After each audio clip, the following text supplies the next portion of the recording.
राधा रानी की जय, वृंदावन धाम की जय, कृष्ण कन्हैया लाल की जय। तो फाइनली आज के আমরা আসছি সেই রাবেল গ্রাম, রাধা রানীর জন্মস্থান। সবাই দর্শন করুন। যারা এখনও আমার ইউটিউব চ্যানেলটা সাবস্ক্রাইব করেননি, সাবস্ক্রাইব করে পাশে থাকুন। সবাইকে রাধে রাধে। राधा रानी की जय, वृंदावन धाम की जय, कृष्ण कन्हैया लाल की जय, बोला रावेल गाँव की जय। श्री राधा रानीर बाल्य रूप।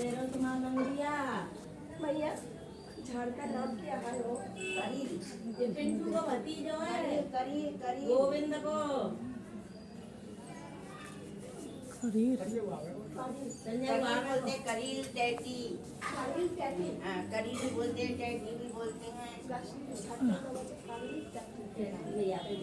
राधे राधे, राधा रानी की जय।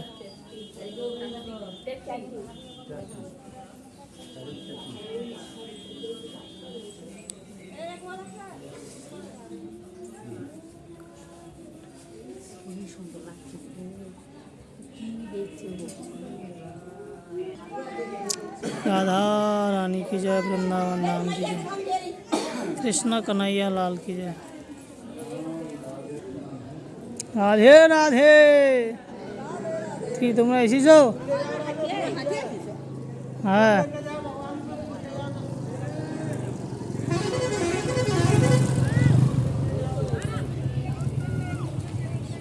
ফাইনালি এখন আমরা সেই রাধা রানীর দোলনায় আসছি। এখানে যে এখানে রাধা রানী এই দোলনায় দোল খেতেন, সেই জায়গাটায় আমরা আসলাম। রাধা রানী কি যায়।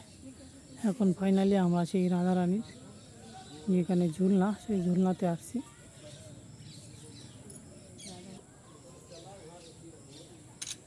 দেখুন রাধা কৃষ্ণ দুইজন ঝুলনায় ঝুলছে। এখানে রাধা রানী ছোটোবেলায় এখানে ঝুলনায় ঝুল দিত। सेवा है जो किशनगढ़ राजस्थान से आकर के लेके आए थे, जो इनकी सेवा करते थे। और जो ऊपर जो सतर ऊपर जो विराजमान है, छोटे वाले से ऊपर जो विराजमान है, तो जब परमानंद व्यास हमारे पूर्वज किशनगढ़ राजस्थान से आकर के जब उनको वहाँ स्वप्न दिया कि आप रावल में जाके मेरे जन्मस्थली में जाकर आप तपस्या करो, मैं आपको दर्शन दूंगी। तो वहाँ से जो छोटी वाली युगल सरकार है उनको लेकर के आए और उनकी तपस्या करने लगे। राधा रानी ने स्वप्न दिया, मैं यमुना किनारे करील के वृक्ष के नीचे हूँ और मुझे निकालो। तो उन्होंने बोला लाली जी मैं कहाँ देखूंगा, यमुना किनारा है, करील ही करील है, यमुना किनारे घनघोर जंगल है, मैं कहाँ देखूंगा। करील बोलते हैं हमारे ब्रज में, करील टैटी का पेड़ बोलते हैं, वो जो टैटी का पेड़ है ना ऊपर, टैटी का बोलते हैं। और राजस्थान में उसको झाड़ बोलते हैं, और पंजाबी में उसको डेले का पेड़ बोलते हैं, केर भी बोलते हैं। तो ब्रज में उसको करील बोलते हैं। जो रसिक खान जी थे उन्होंने भी करीलों की कुंजों में ही लाडली लाल के दर्शन करे थे।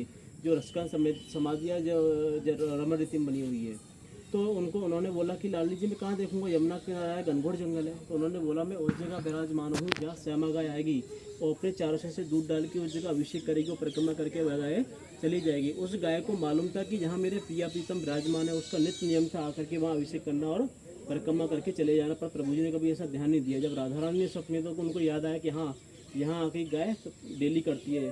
तो वो अपनी तपस्या में लीन थे। राधा रानी ने फिर दृष्टान दिया, तो उन्होंने पीछे मुड़ के देखा एक श्यामा गाय आई, अपने चारों से दूध डाल के अभिषेक करा और परिक्रमा करके वह गाय चले गई। जाने के बाद उन्होंने खुदाई करी। खुदाई करने के बाद जो युगल सरकार जो सिंहासन में विराजमान शंभू प्रकट हुए, राधा रानी पान का बीड़ा लिए हुए भगवान के सिंहासन की मुद्रा में दोनों प्रकट हुए।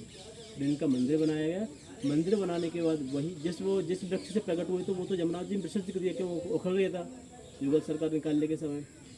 वह मंदिर बनने के बाद स्वयं ऊपर आ गया गर्भगृह के ऊपर, जिसमें ना कभी पानी देते हैं ना कुछ देते हैं। वो भी एक स्वरूप में होता है। वो वहाँ दो स्वरूप में विराजमान है, सावल में गौरवर्ण में। अच्छा हाँ ऊपर जब राधाष्टमी आती है उसमें फूल खिलने लगते हैं। आपने जब गए थे ऊपर भी उसमें फूल खिले होंगे। अभी राधाष्टमी गई तो राधाष्टमी पे उसमें फूल खिलते हैं, पहले नहीं खिलते नहीं खिलते हैं। और उसके बाद फूल आएंगे, फिर उसके बाद फल भी आएंगे। यहाँ राधा रानी जो क्या है जिनका मंदिर बनाया गया वही जगह है गर्भगृह के ऊपर। यहाँ राधा रानी रावल में आश्रम रही थी। बृहस्पति बाबा को क्या था कि जब 5,500 वर्ष पहले बृहस्पति बाबा रावल गांव में रहते थे, तो बृहस्पति बाबा को कोई संतान नहीं थी। वो डेली नित्य यमुना नहाते थे, एक ही यमुना मैया से प्रार्थना करते थे, हे यमुना मैया मुझे कोई संतान दो, कोई पुत्री दो। काफ़ी समय बीता, उनको 12 वर्ष हो गए तपस्या करते करते। और एक दिन ऐसा विलाप करने लगे कि मेरे यमुना मैया मेरी आपने अभी तक नहीं सुनी, मेरे को 12 वर्ष होने वाले हैं और आपने मेरे को कोई संतान नहीं दी। काफ़ी विलाप करने लगे तो उन्हें एक यमुना में कमल का फूल दिखाई दिया। उस कमल के फूल को देख करके डर के भयभीत हो गई।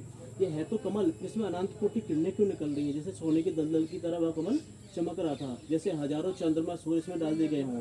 कमल जब तक पास में आया, पास आते ही जब तक सूर्योदय उदय हो गए थे, उदय होते ही उसमें किरण पड़ी, पूरा कमल खिल गया। खिलने के बाद देखा उसमें छोटी सी नेत्र बंद करनी है, जो हमारी राधा रानी थी। राधा रानी को गोद में लेकर के आया, कीर्ति मैया को देख करके बोले कि वो आपकी यमुना मैया ने सुन ली, आपको पुत्री दे दी। पूरे ब्रज में कहलवा दिया गया हमारे कन्या का जन्म हुआ, पर किसी को ये नहीं बताया हमारी कन्या के दोनों नेत्र बंद हैं। 11.5 महीने बाद भगवान कृष्ण का प्रादुर्भाव होता है कंस के कारागार मथुरा में। कंस के भय के कारण वासुदेव ना गोकुल लेके आते हैं नंद बाबा के यहाँ। जो नंद बाबा थे, जो ब्रह्मण बाबा थे, दोनों मित्र थे। तो गोकुल से निमंत्रण आता है कि हमारे लाला का जन्म महोत्सव है, आप भी आइए। जहाँ से राधा रानी को लेके, कीर्ति मैया को लेके, बधाई लेके ब्रह्मण बाबा गोकुल गए हैं। पुराना गोकुल वही है जो 84 खम्मा है। गोकुल भी 2 है, बरसाना भी 2 है और वृंदावन भी 2 है। पहला पुराना बरसाना ये है, एक बरसाना जो बाद में बना है। पुराना गोकुल 84 खम्मा है और नया गोकुल ये जमुना किनारे बना हुआ है। और असली वृंदावन है काम में बना, काम बनने के बाद में ये वृंदावन जी बिहारी जी यहाँ विराजमान है, यही है। तो यहाँ से जब वो बधाई लेके गए तो राधा रानी गोद में लेके गए, तो राधा को भगवान कृष्ण पालने में लेटे हुए थे। जब राधा रानी घुटने चल के उनके पास गई है, जब राधा ने कृष्ण को देखा, कृष्ण ने राधा को देखा, जब राधा रानी ने 11.5 महीने बाद नेत्र खोले हैं। जब गोलोक धाम से पृथ्वी लोक को लीला की, जब श्री जी आई थी तो बोल के आई थी मैं पृथ्वी लोक को जाऊंगी, पर अपने नेत्र जब तक नहीं खोलूंगी, जब तक आपको निहार ना लूंगी। तो उन्होंने उनको ही